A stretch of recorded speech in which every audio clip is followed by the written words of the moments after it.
The truth behind red flares, white steam clouds, thick black smoke, and prices at the pump. Thanks so much for joining us, and I'm your host, Marie Choi. And this is Common Sense, where we feature local Torrance businesses.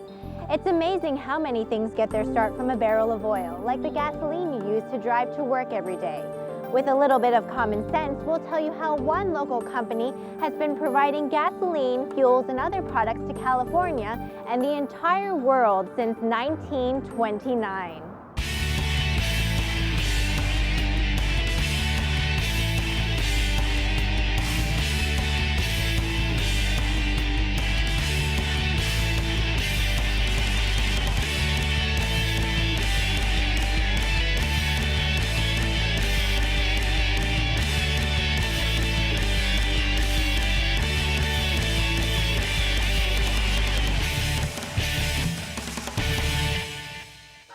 Tracing its roots back to the late 19th century, General Petroleum Corporation began operating right here in Torrance and would later become Mobile Oil Torrance Refinery. Well, it's an old gasoline pump, and you can see up the top you used to fill up with the number of gallons that you wanted, and then you actually gravity fed that into your car back in the 30s and 40s. So this is a real actual pump that we have here as one of the historic items of Mobile and General Petroleum.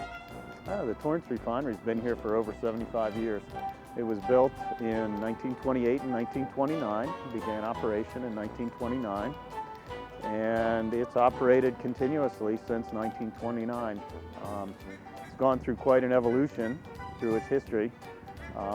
Originally built to take crude oil that had been discovered up in the San Joaquin Valley up near Bakersfield and convert that primarily into fuel for ships in the LA harbor. It was an important source of high-octane aviation fuels through World War II, as well as other fuels for the military. Was almost completely rebuilt in 1960s. Major modernization and expansion of the processing capacity, and we've continued to add to the capabilities of the refinery through the 70s, 80s, 90s, and on through 2000s. In 1998, Exxon and Mobil signed an agreement to merge and form a new company called Exxon Mobile Corporation. Today, the Torrance Refinery occupies 750 acres, employs nearly 800 people, pays more than $11 million in taxes annually to the city of Torrance, and produces over 1.8 billion gallons of gasoline per year. Exxon Mobile Corporation strives to be the premier petroleum and petrochemical corporation in the world. Just like any other business, the Torrance Refinery also faces competition. Who are the major oil companies, and their familiar names that I think you would know. BP is a major competitor. Shell, ConocoPhillips, Valero, all major competitors of us. So what sets them apart from the rest? I think the quality of our people, the capabilities of our people, the dedication of our people is second to none. And I'm continuously amazed by those qualities and that pursuit of excellence by the people in the corporation. Torrance Refinery processes nearly 160,000 barrels of crude oil per day by using the most up-to-date technologies to produce the highest quality gasoline, aviation fuels, and other materials to keep California and the West on the move. Their chemical company is also a big part of their operation. Exxon Mobil Chemical Company is actually the third largest chemical company in the United States. And the products we make are things that go into finished products that you'd be familiar with. Things like tire tubes for your bicycle tires, chewing gum. We actually make some products that go into chewing gum base. They go into caulking for your house. They go into window seals. They go into a number of components in your automobile, from the cover on your dashboard to the bumpers to the hoses and the belts and the seals around your windows on your automobile. We make products that go into everyday things like compact discs, plastic water bottles that you're familiar with for bottled water, Medical, a lot of medical devices use the plastics that we produce. So we produce a broad range of chemical products that are then taken by others and made into finished products. Let's take a closer look at the Torrance Refinery product distribution. Exxon Mobil's M70 pipeline, one of the country's most advanced, carries some of the heaviest crude oil in the world. More than 70% of the crude oil that enters the Torrance refinery is refined into high-quality, specially formulated low-emissions gasoline. Other products of the Torrance refining process include jet fuel, diesel fuel, liquefied petroleum gases, and sulfur. Nearly 10% of the gasoline sold in the state is sold right here in Southern California. So there's a good chance that you use homegrown gasoline in your own car. It's true today's prices are higher than they have been in recent years, but when you adjust for inflation, you can see current prices remain well below historical highs. Carolyn Keith is the Public Affairs Manager for the West Region. One of her most important responsibilities is to communicate with the public and to make sure they understand and are able to get their answers clarified, such as issues concerning gasoline prices. Gasoline prices is, of course, a major concern to the public. It's a very visible part of what we do. Our product is sold on the street. It's probably the only product that has huge signs on every street corner that tells you what the price is. When you go into a grocery store, it's almost difficult to find the price of a quart of milk, for instance, but our signs are very public, so the community watches it closely. And because they need our product and they are concerned about the price of it, we're happy to address those questions. And I think that more and more people are beginning to understand what accounts for the price of gasoline, and that the major aspect of gasoline pricing is the price of crude oil, which we have no ability to control here locally. But we're happy to answer those questions and explain what goes into the pricing of a gallon of gasoline. For more information about gasoline pricing, visit the American Petroleum Institute's website at www.api.org. Don't go anywhere, we'll be right back.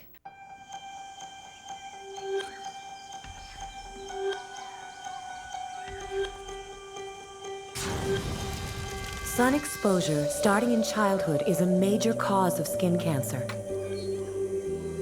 That's why you should apply a high SPF sunscreen and keep your kids covered up whenever they're outside, not just at the beach or pool. Protect your children from the sun. They'll thank you for it someday. Welcome back. From the outside, Torrance Refinery looks like a giant maze of pipes. Deborah Richter is one of two process department managers responsible for operations at the refinery. On any given shift for running the refinery, where we turn crude oil obviously into the fuels that folks use out in their vehicles, diesel and gasoline, we actually have about 50 people on shift, and those are operators that are out in the field.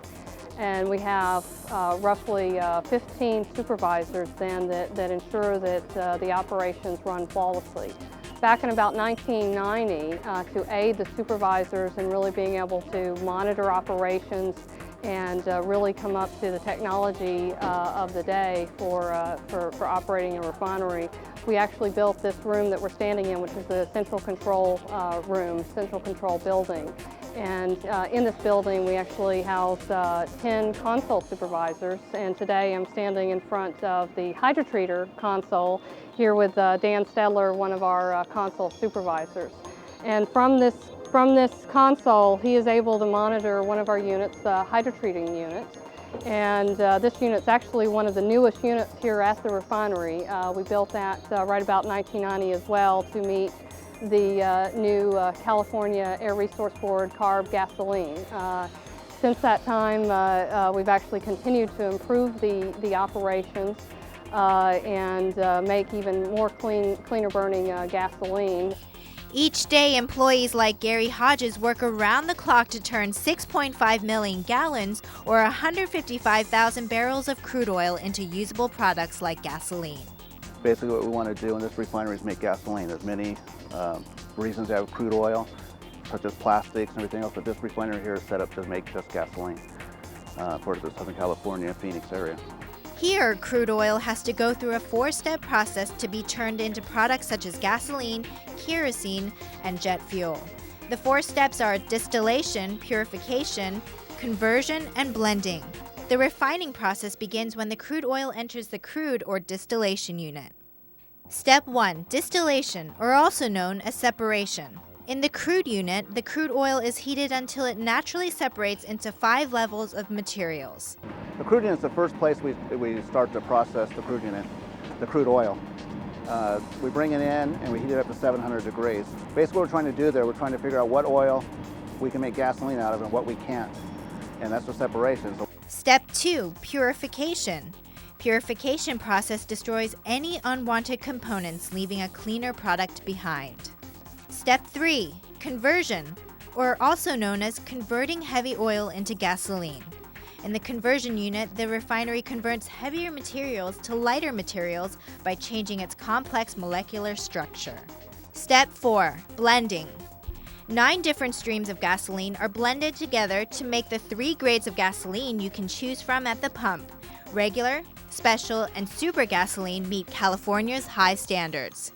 Different octanes for things, just the quality of the gasoline. We just make it, we blend all the processed gasolines through the units together to make what octane we want. And then we have, Exxon Mobile has their additives for the super unleaded that we send out to the gas stations.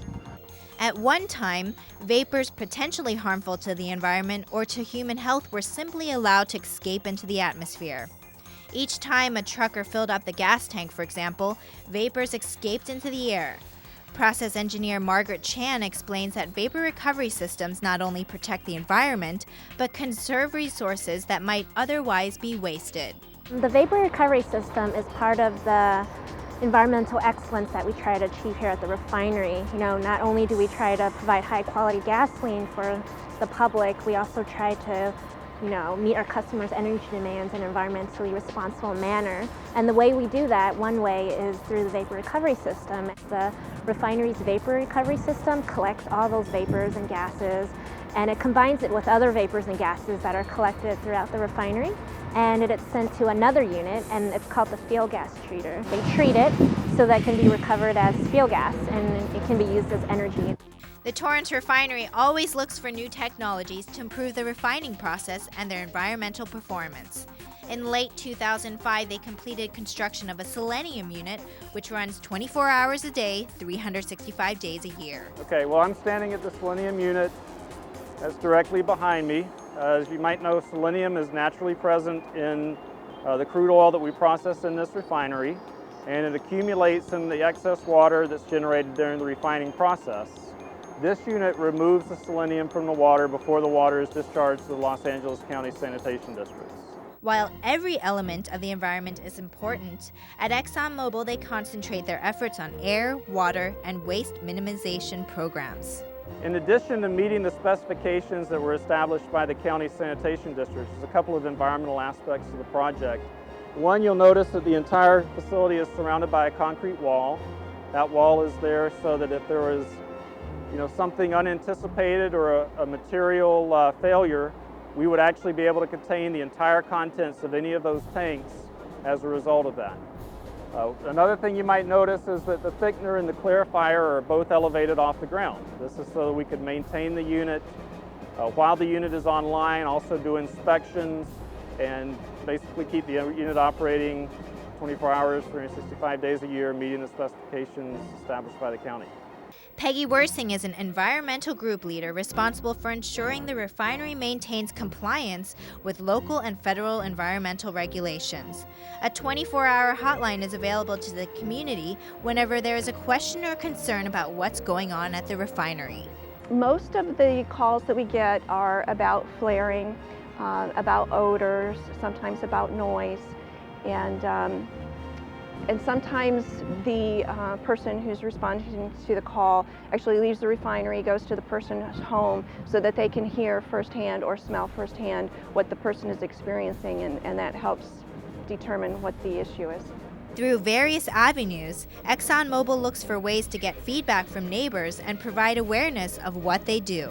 This site is quite often seen as a mystery to the community. There's 750 acres here behind walls and a lot of shrubbery, and people can't really see the actual facility, but they certainly can see what's high and what's up in the air. The steam clouds are a perfect example of that. Those are steam clouds that come from our cooling tower that are not unlike cooling towers you see on the top of skyscraper buildings, and you'll see steam rising from those cooling towers.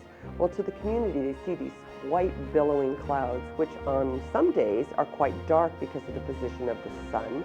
And if the community doesn't understand what those are, what we want them to do is to contact us, whether it's by a phone call or responding to the Ask Pete section in our Neighbor to Neighbor newsletter. That's a column that our refinery manager responds to.